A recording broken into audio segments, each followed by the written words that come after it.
Hi అండి. Third test మొదటి రోజైతే చెప్పలేం. నాకు తెలిసి కొంచెం ఒక రకంగా చెప్పాలంటే పై చెయ్యి నాకు ఇంగ్లాండ్‌దే కనిపిస్తా ఉంది. ఎందుకంటే 250 ఒక్క పరుగులు చేశారు. 4 వికెట్లు మాత్రమే కోల్పోయారు. ఇంకొక 2 వికెట్లు కోల్పోయి ఉంటే బాగుండేది. ఎందుకంటే రెండో సెషన్‌లో ఒక్క వికెట్ కూడా పడిపోలేదు. ఎందుకంటే రూటు, ఓలీ పోప్ ఇద్దరు కూడా చాలా స్ట్రాంగ్‌గా అయితే ఉన్నారు. కానీ రన్స్ అయితే రాలేదు. రన్స్ అయితే కట్టడి చేశారు గానీ కానీ వికెట్లు పడకుండా కాపాడుకోగలిగారు. కానీ మళ్ళీ థర్డ్ సెషన్‌కొచ్చేసరికి వెంటనే 2 వికెట్లు పడ్డప్పటికి ఆ తర్వాత మళ్ళీ ఎవరైతే బెన్ స్టోక్ వచ్చాడో అతన్ని ఒక సాలిడ్‌గా నుంచున్నాడు. ఆడుతున్నాడు ప్రస్తుతానికైతే. దాదాపు 82 ఓవర్లు, 83 ఓవర్ల దాకా అయితే వేశారు. చూసుకుంటే మీకు చాలా నెట్ రన్ రేట్ అది మామూలుగా పర్ ఓవర్‌కి రన్స్ చూసుకుంటే మీకు దాదాపు 3 అంటే ఇంతకుముందు 4, 5 అట్లా ఉండేది. 4:30 అట్లా ఉండేది పర్ ఓవర్‌కి. ఇక్కడ చూసుకుంటే 3 కన్నా కొంచెం ఎక్కువ ఉంది తప్ప పెద్దగా ఏమీ చేయలేదు. అంటే బ్యాస్ బాలు రివర్స్ అయింది. వాళ్ళు బేస్ బాల్ ఆడలేదు ఈ మ్యాచ్‌లో. మీరు చూసుకుంటే స్టోక్ దాదాపు 30 పరుగుల దాకా చేసాడు. దాదాపు 100 బాల్ల పైన ఆడేసాడు. అంటే యావరేజ్‌ని చూసుకుంటే మీరు చూసుకుంటే 30 అంటే చాలా తక్కువ స్ట్రైక్ రేట్. చాలా తక్కువ అంటే చాలా తక్కువ. మీరు చూసుకుంటే ఇటు రూట్ చూసుకుంటే అతని స్టైల్‌లో అతను 50 స్ట్రైక్ రేట్‌తో ఆడుతా ఉన్నాడు. అటు పక్కన 30, 35 స్ట్రైక్ రేట్ తోటి స్టోక్స్ ఆడుతున్నాడంటే మీరు అర్థం చేసుకోండి. మన వాళ్ళు బౌలింగ్ ఎంత బాగా ఏసారో మీరు అర్థం చేసుకోండి. కాకపోతే వికెట్‌లయితే రాలేదు. చాలా చాలా మంచి బాల్లు పడ్డాయి. పడినప్పటికీ కొన్ని కొన్ని ఎంపైర్ కాల్స్ వచ్చినియి. అయినప్పటికీ ఇక్కడ ఇండియా తరపున ఏమన్నా ఒక బెనిఫిట్ లేకుంటే ఎక్సైట్‌మెంట్ ఏదైనా ఉందంటే నితీష్ కుమార్ రెడ్డి. ఎందుకంటే అసలు స్టార్టింగ్ వికెట్లే పడలేదు. ఆకాశ్‌దీప్, బుమ్రా చాలా చెమటోడ్చారు. అయినప్పటికీ చాలా మంచి మంచి బాల్స్ కూడా పడ్డాయి. క్యారీ కాలేదు కొన్నైతే.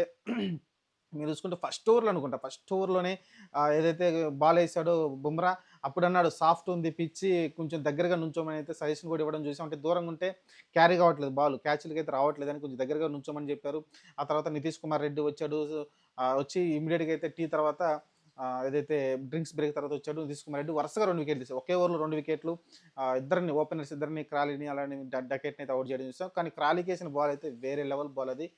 డెకెట్ వచ్చేసి లెగ్ సైడ్ వెళ్తున్న బాల్‌ని టచ్ చేసి అతను ఔట్ అయ్యాడు గానీ, ఈ క్రాలీ ఔట్ అయిన బాల్ అయితే వేరే లెవెల్ బాల్ అండి. ఆహ్, అసలు భలే షార్ప్‌గా అయితే యాక్చువల్‌గా లోపలికొస్తదనుకున్న బాల్ కానీ బయటకైతే వెళ్ళింది. ఔట్ అవుతాడని చూసాం. ఆ తర్వాత ఇంక వికెట్లు పడలేదు. అసలు వికెట్లే పడలేదు. చాలా నీరసం వచ్చింది. బౌలర్స్ కూడా టైర్డ్ అయిపోయారు. మీరు చూసుకుంటే 18 ఓవర్లు, 14 ఓవర్లు కూడా నితీష్ కుమార్ చేత వేయించారంటే మీరు అర్థం చేసుకోవచ్చు. అతని పైన డిపెండ్స్ ఎలా అయిందో. మిగతా బౌలర్ సిరాజ్ అందరూ మంచిగా ఏసినప్పటికీ ఆకాశ్‌దీప్ కొంచెం ఎక్స్‌పెన్సివ్ అనిపించాడు. 4 కన్నా ఎక్కువ పరుగులు ఇవ్వడం చూసాం పర్ ఓవర్‌కైతే. మిగతా బౌలర్స్ కూడా పర్లేదనిపించారు. చూద్దాం ఆకాశ్‌దీప్ రెండో రోజన్నా ఏమన్నా ఆహ్, తనలో నుంచి ఏమన్నా ఫైర్ బయటకొస్తుందేమో. ప్రస్తుతానికైతే చెప్పలేం. నాకు ఇంగ్లాండే పై చేయిలా కనిపిస్తా ఉంది. ఎందుకంటే 4 వికెట్లు పడిపోయినాయి. ఇంకా మీరు చూసుకుంటే మీకు ఇంకా వికెట్లు ఉన్నాయి. మీరు చూసుకుంటే జేమీ స్మిత్ ఉన్నాడు. వికెట్ కీపరు మనం చూసాం అసలు మన సెకండ్ టెస్ట్‌లో ఎంత బాగా ఆడాడో. ఆ తర్వాత మీరు చూసుకుంటే క్రాస్ ఉన్నాడు. మీరు చూసుకుంటే అలెక్స్ క్రాస్ ఉన్నాడు. ఆ తర్వాత చూసుకుంటే వోక్స్ ఉన్నాడు. కాబట్టి బ్యాటింగ్ అయితే వాళ్ళ దగ్గర ఉంది. చూడాలి మరి ప్రస్తుతానికైతే డే 2 అనేది చాలా ఇంట్రెస్టింగ్‌గా ఉంది. వాళ్ళు గనక మనం ఖచ్చితంగా ఒక 350 అంటే ఇంకొక 100 పరుగులు ఇచ్చి మనం ఆల్ ఔట్ చేయలేకపోతే వాళ్ళు 400 టార్గెట్ అంటే 400 దాకా దాటారనుకోండి ఆహ్, అంటే విజయం వాళ్ళకే పర్సెంటేజ్ ఎక్కువ వెళ్ళిపోద్ది. మనం కొంచెం ఆ ప్రెషర్‌కైతే లోనవ్వాల్సిన పరిస్థితి ఉంటుంది.